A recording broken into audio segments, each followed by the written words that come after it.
উত্তর পূর্ব ভারতের সঙ্গে ব্যবসার ক্ষেত্রে থাইল্যান্ডের সঙ্গে একটি যোগাযোগ স্থাপন করতে বিগত 10 দিন থেকেই এলাকা এসে পর্যবেক্ষণ করছেন থাইল্যান্ডের 11 জন প্রতিনিধি দল।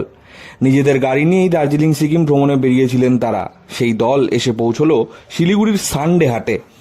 পর্যটন ব্যবসায়ী রাজ বসু সহ কয়েকজন শিলিগুড়ির চার্চ রোডে একটি স্কুলে প্রতি রবিবার হাটের আয়োজন করে আসছেন।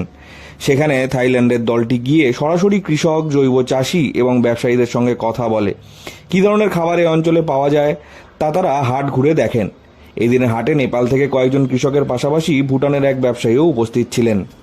এখানে থাইল্যান্ড থেকে 11 জন ডেলিগেট এসছেন আজকে, এবং এই 11 জন হচ্ছে আমাদের থাইল্যান্ডের এরা খুব বড় ব্যবসায়ী, যাদের কারো বড় হোটেল আছে বা তারা কেউ বড় ইভেন্ট কোম্পানি চালায়, কেউ বড় ইম্পোর্টার, কারো মল আছে, এরকম সব মানুষজনেরা এসছে।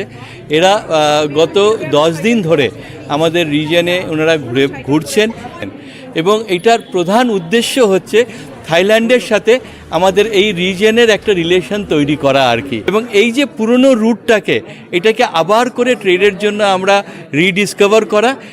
উত্তরবঙ্গ, সিকিম, দার্জিলিং সহ নেপাল এবং ভুটান থেকে আগত কৃষক, স্বনির্ভর গোষ্ঠীর মহিলা, পুরুষ সহ প্রত্যেকের সঙ্গে আলোচনা সারেন থাইল্যান্ডের প্রতিনিধিরা।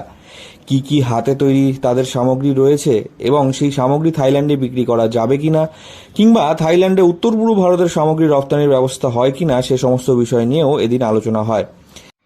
সানডে হাটের প্রধান উদ্যোক্তা রাজ বসুর কথায় এশিয়ান হাইওয়ে 1 দিয়ে উত্তর পূর্ব ভারতকে থাইল্যান্ডের সঙ্গে যোগ করায়।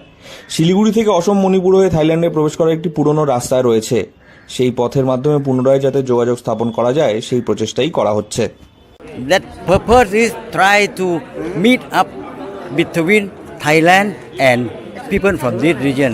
That means the people to people trade fair come for selling the product. It doesn't mean come and sell. But when we have a trade fair, when we have a heart, when we have a market, then people from both sides can catch up, can meet each other, and they will have a good relation. So I think that these people from two regions can connect easy, more easy, and to exchange the idea in terms of farmer, in terms of plantation, in terms of forest, because you are also as one in many parts. রাজ বসু জানিয়েছেন, উত্তরবঙ্গ শিপিংয়ের সঙ্গে থাইল্যান্ডের যোগাযোগ নতুন করে স্থাপন করতে চাওয়া হচ্ছে। শুধু ব্যবসা নয়, মানুষের সঙ্গে মানুষের সরাসরি যোগাযোগ স্থাপন করাই তাদের প্রধান লক্ষ্য। তাই থাইল্যান্ডের মানুষের কাছে হিমালয়ের পার্বত্য অঞ্চল ঘুরে দেখার আলাদা টান কাজ করে। ব্যবসায়িক ও ধর্মীয় পর্যটনকে কেন্দ্র করে দুই দেশের মধ্যে সম্পর্ক যত বাড়ানো যায় সেই চেষ্টাই তারা করছেন। মুনথুম থেকে অনির্বাণ রায় রিপোর্ট, লোকাল 18 বাংলা।